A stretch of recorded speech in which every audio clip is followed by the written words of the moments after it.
You're listening to Answers for the Family with Alan Cardoza, right here on LA Talk Radio. Greetings to all of you listening around the world, and a warm welcome as we bring you another edition of the Answers for the Family radio show. I'm your host, Alan Cardoza. If you're a regular listener, thank you once again for joining us. If this is your first time, please make yourself comfortable as we bring you Answers for the Family. Now, each week, this show will address issues such as locating a runaway teen, family crisis intervention, building self-esteem, dealing with addictions, lasting health, and so much more. Now, having over 30 years' experience working with families in crisis, I am grateful to have met and worked with some of the top professionals in many of the helping fields and skilled authors who are working to make this world a better place for all of us. Now, you all can do me a big favor. Please check out some of our past shows at answersforthefamily.com, or you can also go to YouTube and you can pull up the shows there as well. And when you do that, you're going to hear some informative and entertaining guests as well as some dynamic co-hosts. They're going to discuss ways for you and your loved ones to become happier, healthier, and more at peace.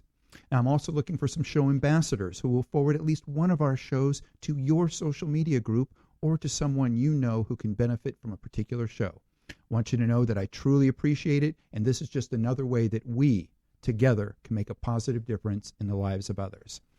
Now, we're going to have a very interesting show today. We're going to be talking about healing family dynamics through healthy and effective communication.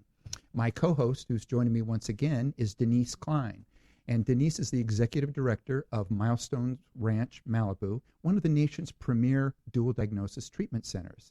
Denise graduated from the University of North Dakota with a master's degree in social work in 1992. She is actively involved in developing dual diagnosing programs that benefit and support the entire family system. Assisting patients in creating an emotionally sober and recovery-centric lifestyle is one of Denise's passions. Her ongoing faith that people and family systems can grow and change, and a strong belief in solution-focused and strength-based modalities lie at the heart of her ongoing dedication and vision for Milestones Ranch, Malibu. Denise, thanks for joining me here today. Thank you, Alan. I'm so grateful to be here. So now, before we bring on our guests, can you share a little bit about what Milestones is doing now that's new and different? Well, what's going on right now is we are, as I mentioned a few weeks ago, partnering with UCLA to do some exciting outcome studies, basically looking at our secret sauce, what's working, what's effective. We've been in business for 15 years, and we do see change every day in family systems, and we're excited to share that. All right. So is it too soon for us to put out a teaser about a show we're going to do in December? Actually, I'm not sure if it's going to be December or January because we're very busy at the treatment center. But we are going to be doing a little show in Malibu called Recovery Shark Tank. It is not affiliated with the actual Shark Tank television show. I just want to be very clear about that. And basically what this is about is changing the narrative in our industry. There are so many incredible, passionate and compassionate caregivers who come in every week with different ideas for a book, a podcast, an app, a game, that sort of thing that they share with our team. And so we're going to do a little Recovery Shark Tank series in Malibu, and we've got judges from UCLA. We've got a judge from the intervention show, Candy Finnegan, Dr. Judy Ho, who just wrote a book on self-sabotage, has agreed to be a judge, and we're going to let people pitch their ideas, and then we'll have little prizes. And then the cool thing is we're going to send it out over Facebook and Instagram and share it with the community. So all of these positive solutions and ideas come forward to the general public. So we will be posting a website soon, and then people can send their pitches to the website, and we'll look over them. And unfortunately, we'll only be able to do about 8 to 10 per episode, but we're excited to change the narrative and look at all the positive things happening in the drug and alcohol industry.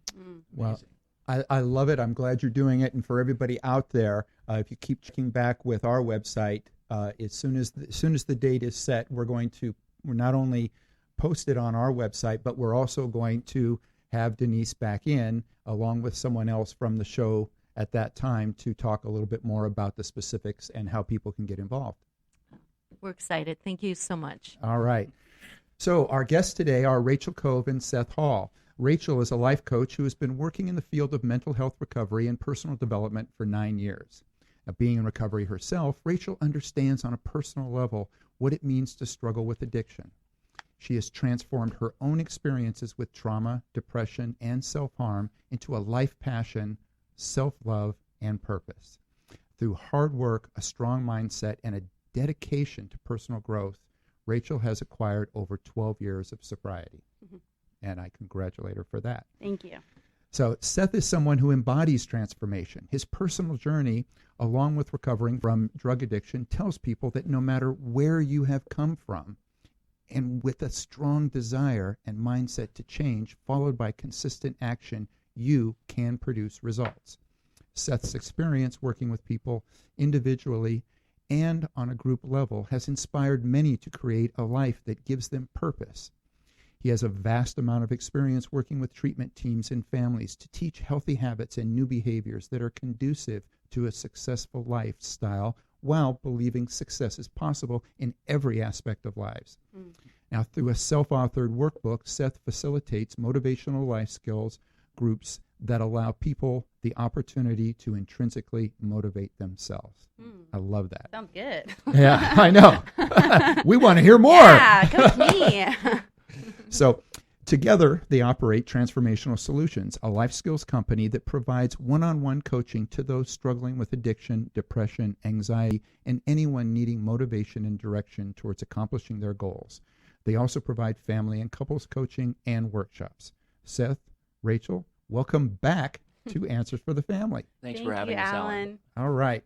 So now to start off with, share with our audience what a life coach does and why you believe they have become so valuable and widely used in recent years.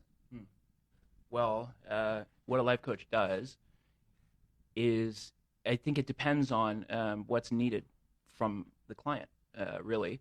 It depends on the goals and the motivations of, each client.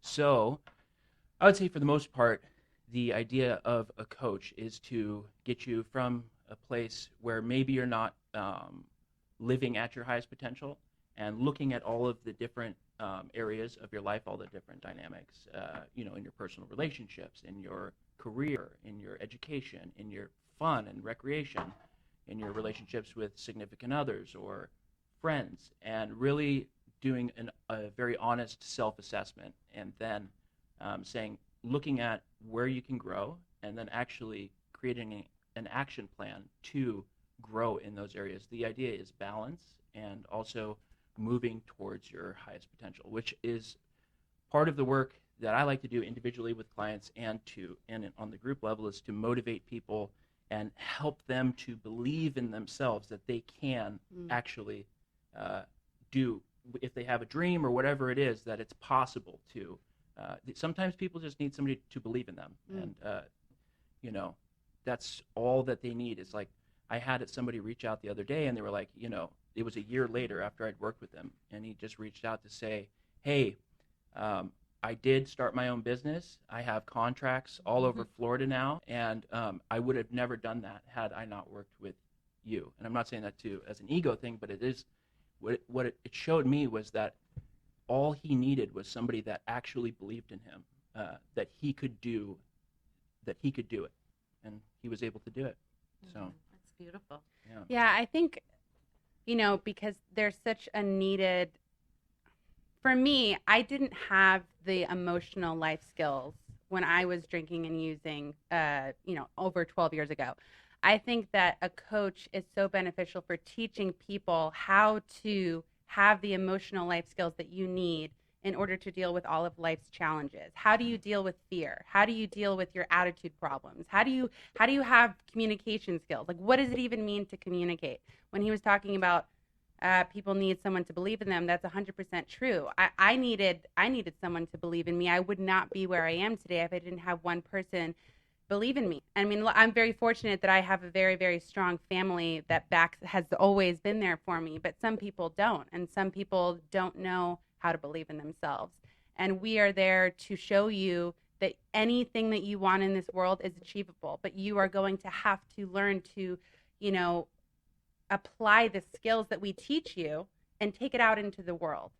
How do you go and get a job? How do you go, and if you have trauma, how do you deal with the responses that come up that feel uncontrollable, right?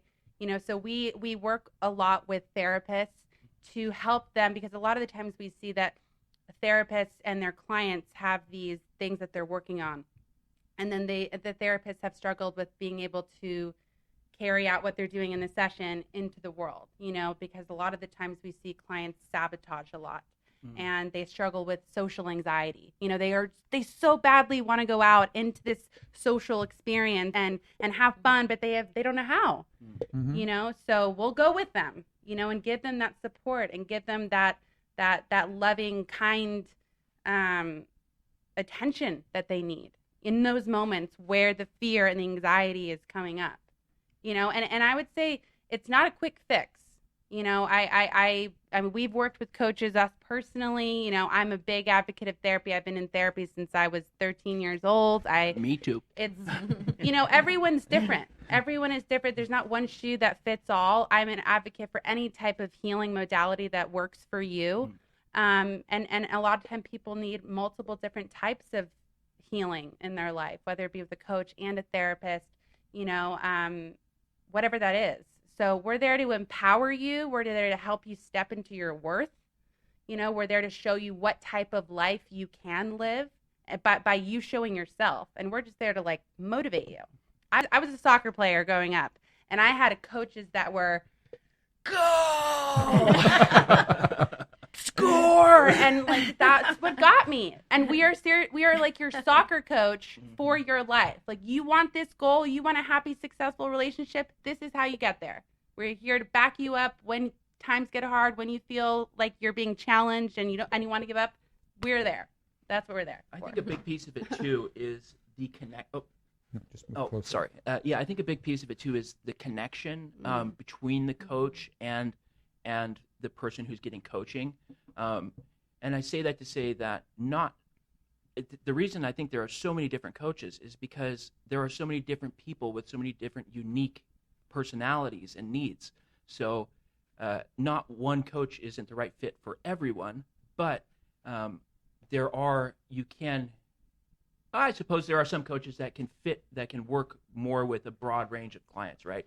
But what I'm trying to get at is that the connection is there, and also accountability is a big piece of this, because it's very easy so a lot of times what we'll do is we'll set goals with clients in the beginning and then come back usually a few days later or a week later and see what kind of progress they've made on the goals. And if progress hasn't been made, then it might be a situation where it's like the practical work that needs to be done there need to be shown how to do it. And so it's like the idea of show me your friends, I'll show you your future, right? So you're the coach and you show them hands-on how to accomplish these goals. And then they can just, start making progress. Sometimes we notice the best results with long-term accountability. I would say seriously, minimum is probably about 6 months, and then maximum is, anywhere from 12 to a year or more. So, one of the things I'm glad that you brought up the point in regards to, not everybody's a good fit. And one of the things that I brought up even within my own company and many years ago, and I used to refer to it as a stretch. And when we're making a decision on who's going to be, say, transporting a particular person, and I say, look, everybody has a particular stretch, those in which they work best with. And the more training that you have, the more experience that you have, you can expand your stretch, those people that you're going to fit best with. But we also have something that happens, and I can relate to, is as you get older, there is establishing rapport and relating to somebody who's going through a particular thing at a particular age.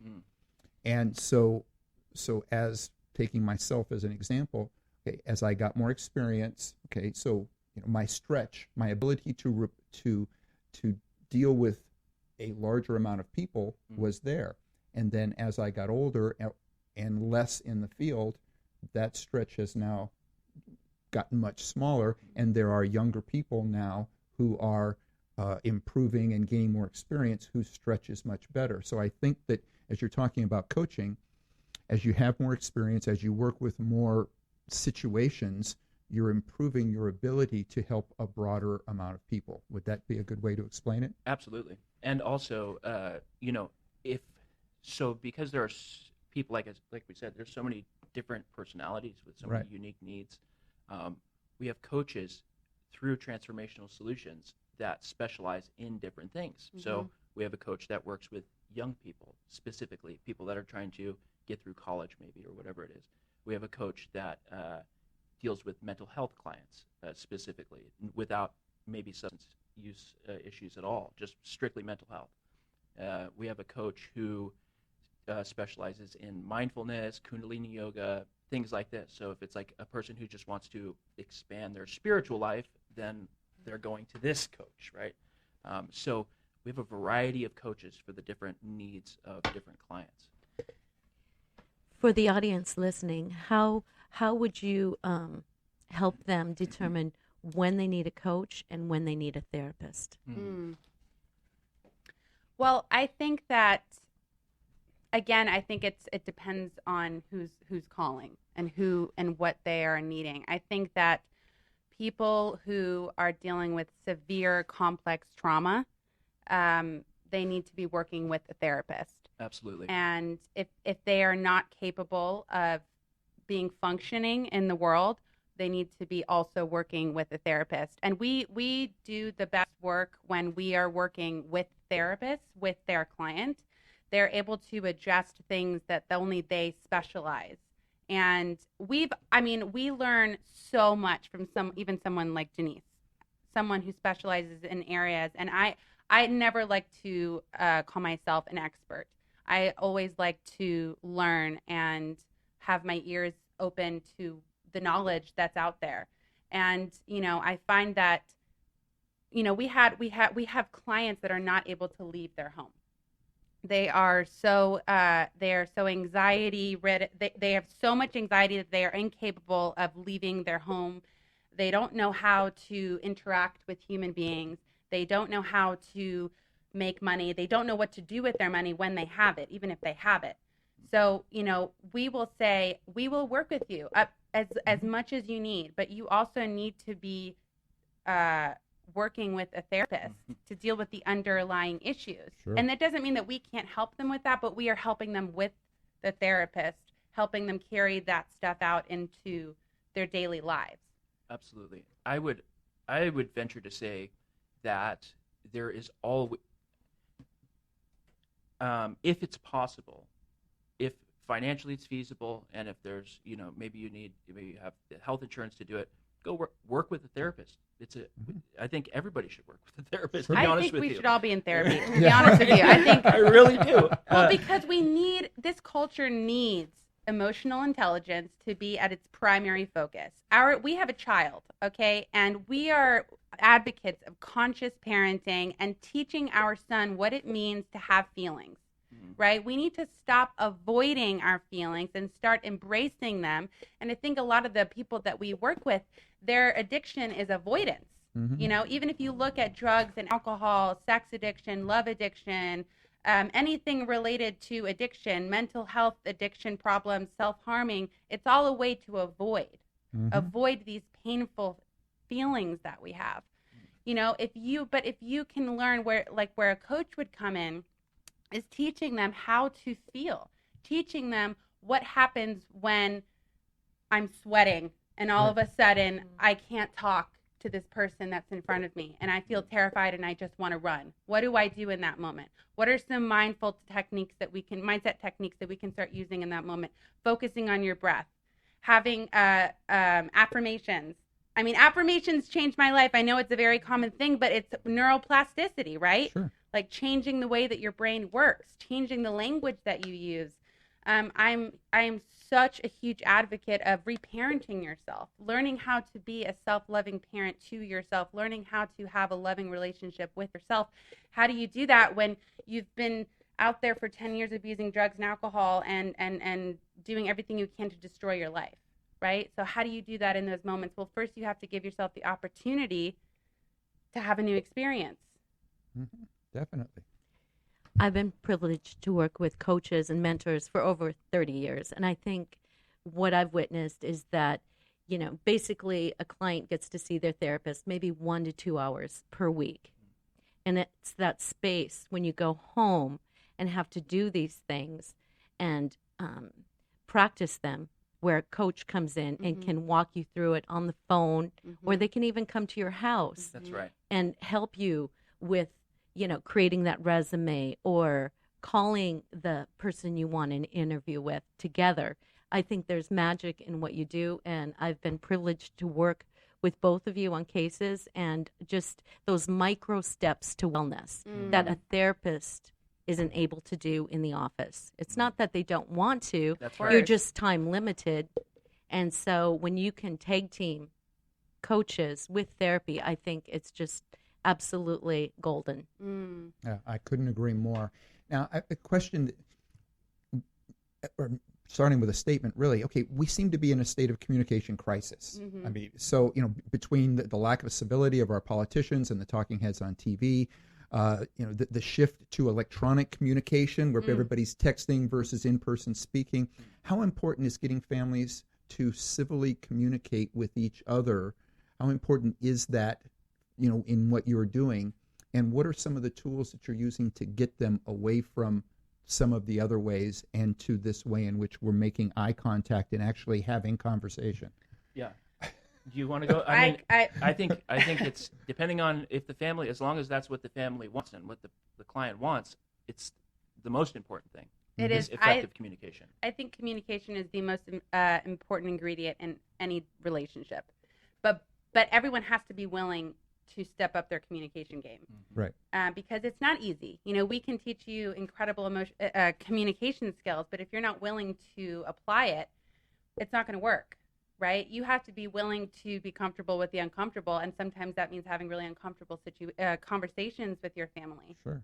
Right? But I think that, man, if we can all learn to sit and make eye contact and put your phone away and give value to the person that you're talking to, make them feel important, having empathy for the person sitting in front of you.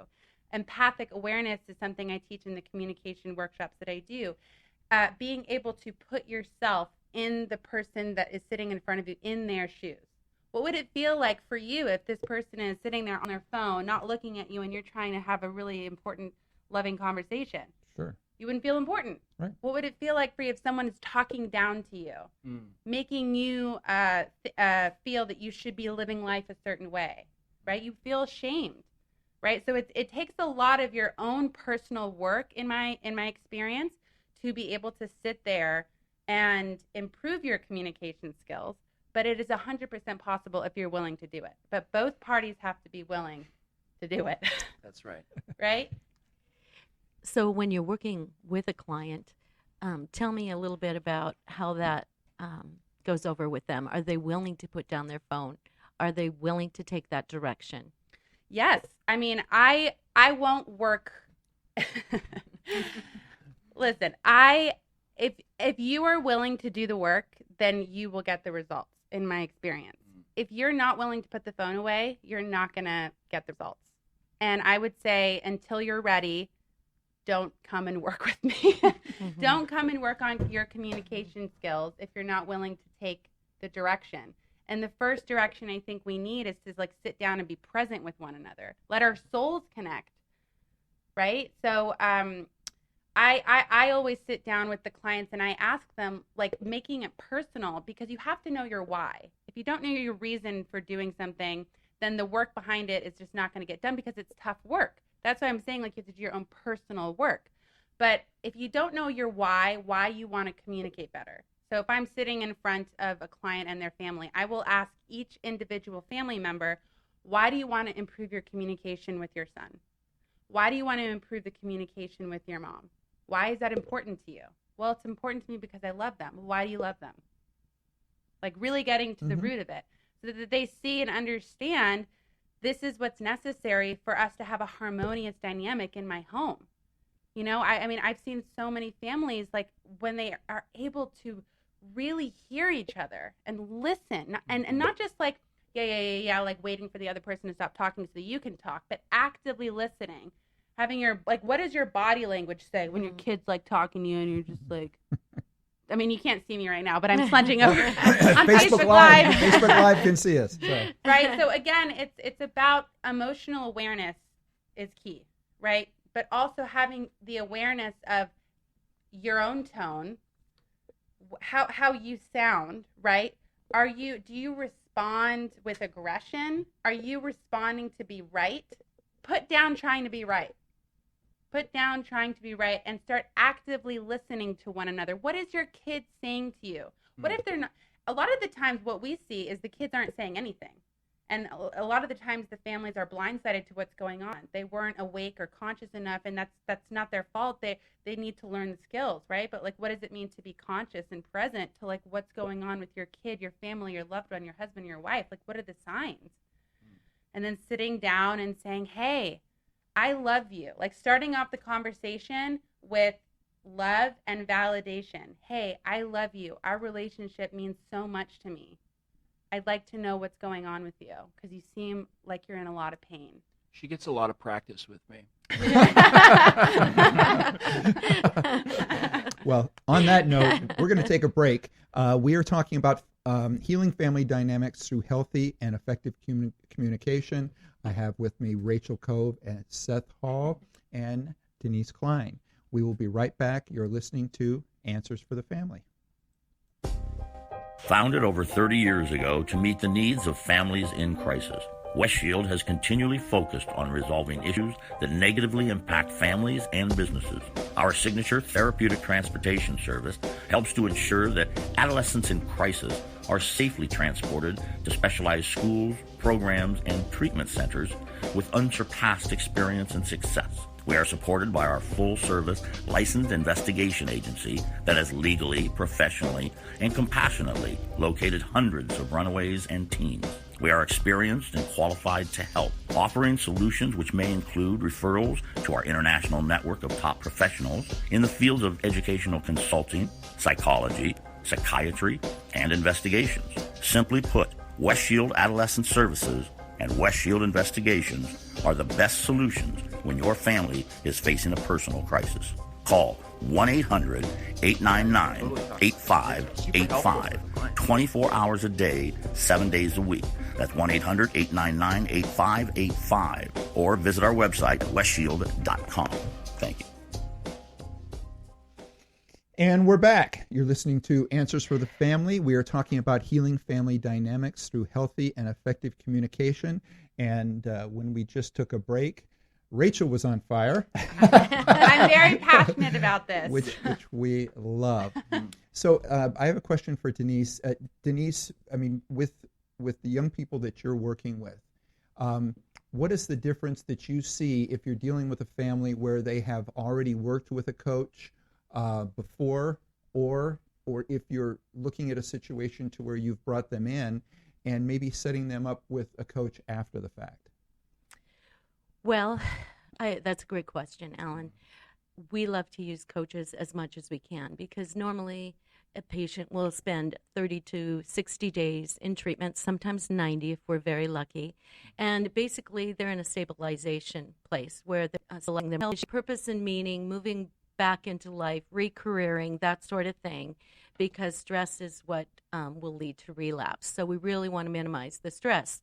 So when a patient goes home or goes into sober living, it's so crucial that they have someone there that can support them. And the sober livings generally have anywhere between 6 to 12 patients. Mm-hmm. And so they need that extra support. So when we bring in a coach, again, in the best of all possible worlds, the coach is working hand in hand with the therapist as the therapist continues to deal with the cognitive distortions and the trauma. The coach can deal with real life situations and practice. It's basically exposure therapy. That's right. You leave the bubble of relapse. You leave the bubble of recovery, the recovery center, and you're trying to keep the addiction in remission, and that's a lot. It's a lot of hard work. It's one day at a time. We wish there were cures. There aren't. It's one day at a time. It's sunny out. There's a trigger. It's raining out. There's a trigger. Yep. You get the job. You're anxious. You don't get the job. You're anxious. So what a coach does is they get into that special space and they spend time with them working through that emotional stress that can cause relapse or lead to mental health relapse as well. And so if you can afford it and you're leaving treatment, I really believe in the power of what you all do. Thank you And so I much. love that you really set firm boundaries around technology. And I think, one skill would be technology etiquette. Yeah, we were talked talking- about yeah. that earlier. Yeah. Really, in fact, there was I was reading on the internet the other day, there's this restaurant in Arkansas somewhere where they actually give ice cream cones when the parents don't allow the children to bring and the parents to use their technology at the table. So they're rewarding them at being present and in that sacred space as a family, healing and enjoying a night out together. So I think there's more to be said about that too. Yeah. I really. I sorry, love go that. ahead. No, I was just going to say, I love that. I'd like to see some of the chains do that to where as people walk in, it's like, okay, if you check your phone, you get a reward when you take before your family goes in and sits down. I think that's a great idea. More should do it. Absolutely. Yeah. Well, I lost what I was going to say, but You're thinking about ice cream. Ice cream. That's for sure. Okay, show's over. We're going for ice cream. I really value what you guys do at Milestones with the technology because you don't allow cell phones there, right? Correct. Yeah. There's no, if someone needs their phone, they have to get up early at 6 a.m. and go to the business office. And people told me years ago when we said we were going to be completely unplugged that we'd go out of business, and we're thriving. And honestly, when people come into the center for a day or two, they're edgy, they're detoxing, right? Right. From not having their phones. But I wouldn't do it any other way. I don't know how people can get well when they're constantly plugged in, they're out of balance. And within a few days, they love being free from technology. Yeah, well, I think, sorry, were you going to? Oh yeah, but what I was going to say is because I also facilitate workshops at different centers, and not all centers do that. So the centers that don't do that, what I notice is that you'll have 2 or 3. If they don't have a policy in place where they need to turn their cell phones off or put them in a bucket or a basket or whatever, there will be clients that are totally checked out because they're thinking about their phone or they're on their phone, right? And you can ask them to go off of it, but it's such a distraction to the work that should be going on. It's technology addiction is the next with the younger population. I think specifically, we're getting more clients that are in isolation, depression, and have a technology addiction where they're completely disconnected. Their friends are online. Their friends are not people that they see in person, and they stay at home. And it doesn't even have to be drugs and alcohol, but the behaviors are a serious problem, right? Sure. And so they'll be 23, 24 years old, still living with mom at the house playing video games all day, or on the computer all day. It's the next kind of thing that's happening with the next generation, I think.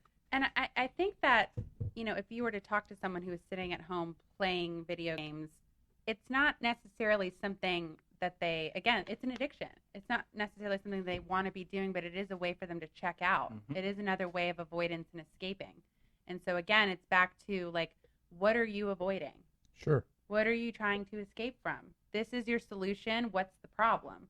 If you can really go into the problem and see what is causing you to lead yourself into this type of addiction, then that's when the healing can occur. And then we come in and we say, okay, well, what are your habits around this?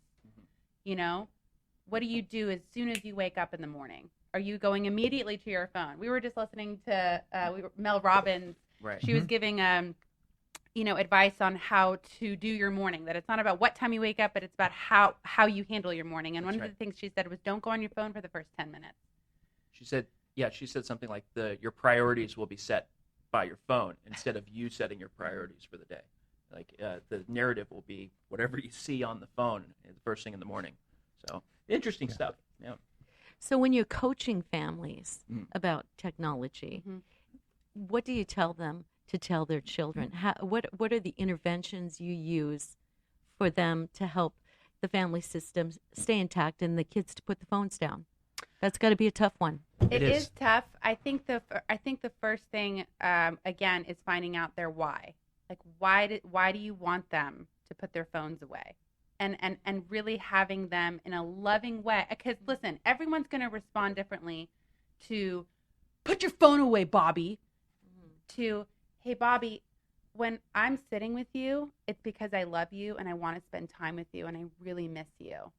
And so when you're on your phone, it makes me feel like I'm not connected to you. So do you think we can maybe set a timer for 20 minutes where we're not on the phone and we're just sharing the space with each other? I mean, you're going to hear that better than, Bobby, put your phone away. Exactly. Right? Yep. Yeah, great point. Great job. Thank you. I mean, I and listen, we're not innocent here. Like we're married, right? I'm telling and you where she gets all the practice. I mean, we don't coach on what we don't know and have experienced personally because we're able to relate. So if him and I are not connecting and we're on our phones, one of us gets angry. But one of us, if one of us, me, is trying to control the other by saying, you need to put your phone away now, your initial response is being defensive. Sure. Right? And if you're on the attack mode, you're wired to be in the defensive mode because the other person's in attack mode. You have to save yourself, right? So again, it's not about attacking. It's not about making the other person feel shamed. It's about understanding why they're doing it and really connecting to what's the truth of why you want them to put the phone away, why you want to spend time together. For families too, what I say a lot is create like a date night for the family. Absolutely. You know, have a date night. You have to be able to take different action if you want different results. And that's in anything that you do. If your dynamics with your family right now are not doing well, I promise you that can change, but you cannot keep pointing the finger at the other person. You've got to be willing to take responsibility. I think that's the number one thing, is that every single person in your family has to be able to take responsibility for themselves. Well, I love the fact that you started that with, and we're not perfect either, essentially. No. And you know, it's something that I think lots of the parents need to understand. And one of the things that I used to say when my children were smaller, because here I'm talking to a parent and they're now trying to set up something saying, in essence, I need you to come get my child because I can't do it myself. I mean, so, but recognizing that there's this feeling that they're feeling bad about it, or that we're somehow thinking that better or smarter or anything else. And so one of the stories that I used to tell them when my kids were younger was, you know, you probably would have a better chance at getting my kids to go to their 8 o'clock bedtime to actually go to sleep, because they already know my buttons. Dad, can I have a glass of milk? Dad, can I have a glass of water? Dad, will you rub my back? Dad, will you read me another book? You know, all of these things, that's the buttons that they're using at that age. So these parents that are now dealing with a 15-year-old, they've got 15 years experience at pushing their buttons. So by sharing them that you would have a better job with my children to get them to go to bed. So don't feel bad that I'm coming in because your children don't know my buttons, which now goes to the idea of coaching, to where when you're going in, some of us know that we're doing something wrong, but somehow coming from someone else. Absolutely. That's now kind of a wake-up call, not only for us as the parents, but for our children and stuff. They're going to listen to somebody because they haven't figured out your buttons yet. Yeah, well, I think too, like with a coach, and I think with a therapist as well. Exactly. You know, we're holding the end game in mind. Like, we're holding the space of we're gonna try to get you to a place where you guys are in loving communication with each other. You feel happy to be in the same room with each other. But to get there is not always easy, right? So you need someone to hold that space for when it's uncomfortable, right? And with families, you're going to get more triggered by your family members than anyone else in your life. You get triggered by the closest people in your life. So first it's knowing that, and that's normal. Like, there's nothing wrong with that. I think as humans, we're complicated. It's not just like, I mean, and I think that's why it's important to talk about it with people so that you find out that you're not abnormal. I think so many families we've worked with who have children who are dealing with addiction, one of the number one things I hear all the time is, I mean, I thought we were the only ones. Yeah. Right? And being a parent of someone who is an addict, like there's so much trauma. They need to see a therapist themselves. Exactly. They need to start taking responsibility for what they've started to experience, how it affects them. I think one of the things I see a lot too is a family member, when their kid comes home and the parents are really stressed out. They're like looking at every corner, like to see if their kid has relapsed. They're hypervigilant. Yes. Hypervigilant, right? Which is a trauma response, right? Because your youth has gone through hell, and you have gone through hell with them. So you got to get back to a state of like homeostasis, Right. which takes time. Yes. And then we come in and build boundaries around that and structured living. You know, what do you do when your mom is super reactive? Understanding what that means.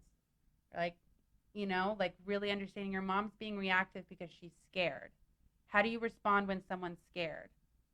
And teaching the mom how to communicate, honey, I'm really scared right now because when you were doing drugs or when you were doing this, it made me feel helpless. And when I feel helpless, I try to control. Yeah. Well said. We have a couple of listener questions, and I want to make sure we get to those. And I also want to thank everybody that takes the time to do that. I know that we're in the middle of the day. Lots of people are working. So we have people that send these to us, after they receive an email that announces who's going to be on the show, and we'll get something that says, look, I'm going to be working at that time, but please ask this question. So again, I appreciate them taking the time. This first one reads, it says, teens, for the most part, are not very communicative at the levels that count. My niece is bright and talkative, except about what is really going on with her and her boyfriend. We are certain that he is leading her into drinking and using drugs.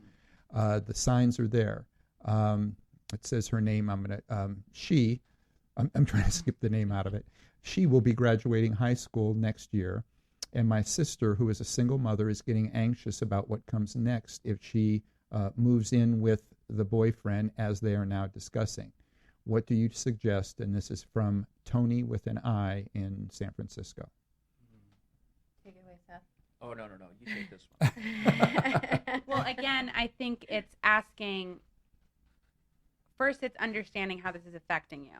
So how does this make you feel? Well, it probably makes you feel scared and helpless. And what is the fear? The fear is something bad happening to my daughter. And how am I trying to control this? Right? Mm-hmm. So in your conversations with your loved one, when you can take responsibility for how you're feeling, it's going to create a space that's more neutralized versus, especially with teenagers. And listen, I was not an easy teenager. And I want to say that that's really hard. So if you're dealing with that, it's so challenging. And I want to honor the fact that you're asking this question so that you can find a solution. So good on you. And note that there isn't just one easy fix, but I think it's really the most important thing is connecting with your daughter. Figure out a way where you can connect with your daughter. Figure out a way, like, what is she trying to do with this person? What is she trying to feel? Are you guys connected? How do you speak with your daughter? Do you make it safe for your daughter or your loved one to come and talk to you? Is it a safe space for that? Or in your experience, in your history, do you criticize them? Do you judge them? Do you tell them how they should be living? Like, what if they didn't feel like they were scared, and they can trust you with anything, make it a safe space for that, where they can come talk to you. Definitely. It's always the answer is always communication. Yeah. But yeah, it was interesting because he said she doesn't communicate about the things that matter. That matter. Right. Yeah, it's tough. No, in fact, it was interesting because on my way here, and I listen to podcasts because I make a pretty long drive to get here. Yeah. And the podcast was talking about what's important. And it happened to be talking about this subject, saying that it was referring to a family whose children communicate about food and fashion, and do not talk about their feelings. They do not talk about the things that really matter. They don't talk about love, or they don't talk about what's really bothering them. You know, they were referring to it, saying, well, what really bothers me is that, you know, I can't buy the latest whatever it is that they want to wear, you know, or, you know, I can't eat this because, you know, for some reason or whatever. And it was interesting that happened to be the one I was listening to on the way here was we're communicating with our children, but not on the things that are deep, that really matter, that make a difference, that you're going to remember, you're going to carry on for many years. Well, I want to point this out. It may not matter to you, but it matters to your daughter. So figure out why it matters. Good point. Figure out why the clothes matter so much. When I was in high school, oh my God, the clothes I was wearing meant everything, because it meant I was viewed a certain way if I was wearing all the brand names.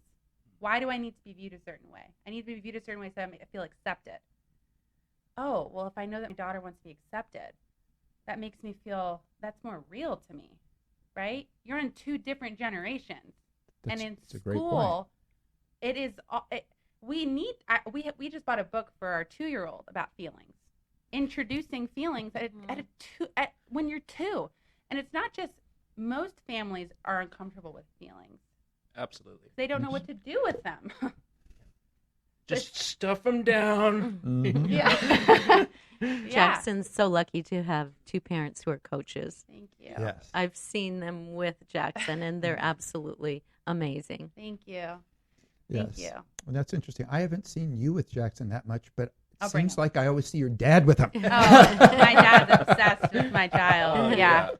My dad's super upset. We But have you to know, like, FaceTime twice a day. Yeah. like my dad and my mom, you know, when I was growing up, I was a soccer player, right? He was a BMX rider, right? So our moms were at our games all the time. Not necessarily because, and my dad was too, but not necessarily because they enjoyed, I mean, I was very good, and so soccer was fun, but Very it was good. because of what it meant to me. Yes. You're not always going to enjoy the same thing that your kids are obsessed about, but it's like, why does it mean so much to them? When I was growing up, Buffy the Vampire Slayer was the most important thing on the planet to me. It wasn't about the show. It was about what she represented. She represented strength and female empowerment and being able to take on the world. And this is when I was in high school. Well, when you're 13, you feel like the weight of the world is on your shoulders, and she represented how to get through that. So your kids and your loved ones, they're actually showing you how to help them, how to connect with them. They don't know how to do it either. Right. They're just figuring out how to do it themselves. Right. And maybe fashion is their way of connecting. Well, that's, again, a great point. And because we're talking about communication, and I'm looking up going, we only have a couple of minutes, but there is another wow. listener question. I know time So is fast. flying by. Yeah. So this question, it actually looks more like a comment. It says, you talk a lot about communication. My husband has an addictive personality. I do not. He has been off and on alcohol and marijuana for over 20 years. Any conversation I try to initiate on almost any topic, he twists into an argument. I believe he is doing this deliberately to push me away. Finally, I am feeling as though it is time to walk away from the relationship. We tried the couples therapy sessions, and he called them a total waste. I'm at a loss as what to do, and this is from Paula in Detroit. That's super tough. We've got about 2 minutes. Oh. Yeah, if he's been drinking and smoking marijuana for 20 years, he might be kind of being told what to do by the alcohol and the marijuana, you know, where I don't know, but it sounds like something that could potentially happen in this situation is the couples therapy. It would be really hard to have it be effective while one is still drinking and smoking marijuana and doing all that. So getting those out of the equation might be the place to start. Now, I don't know if she's going to be able to do that, but maybe a phone call with someone that could or a friend of his that is, doing well or something, maybe he has a conversation with him. I don't know if that's something that's possible. More of an intervention with friends and family to be able to point out what everybody can see that he can't. Yes. Mm-hmm. Exactly. Interrupt the process and try and get him support. Mm-hmm. And if he is unwilling to do so, make sure that you're getting yourself support through therapy and perhaps even some coaching to make decisions that are self-regarding. Mm-hmm. Yeah.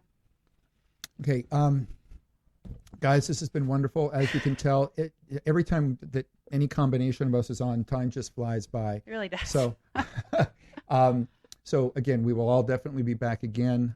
Thank you so much, and I just really want to acknowledge you for everything that you're doing. I think anybody that chooses to make lives better for other people, I honor. So I honor all three of you because I know all three of you do this. So thank you. Thank you, Alan. Please. Thank you so Alan. much. Thank you, Denise. Thank you so much for having us. I just really quickly wanted to note that if you have, we are having a men's symposium. Oh, thank you. Yes, October 30th, 9 a.m. to 4 p.m. It's at Calamigos Ranch. And The date? the date is October 30th. And it's Okay. for young men. It's a rites of passage, stepping into responsibility and,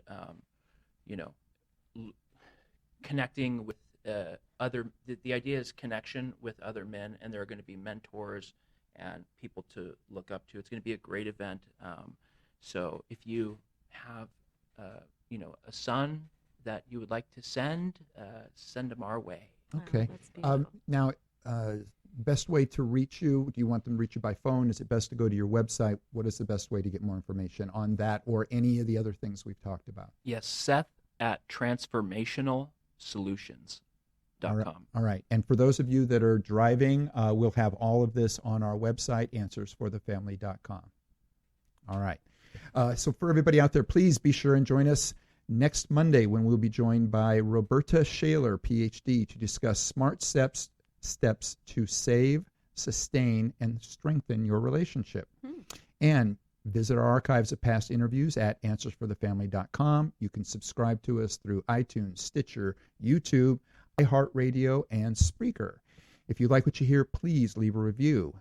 It will help us reach more people. We greatly appreciate it.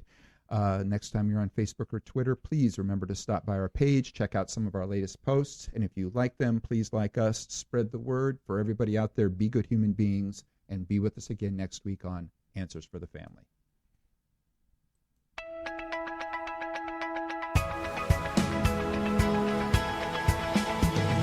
You're listening to Answers for the Family with Alan Cardoza, right here on LA Talk Radio.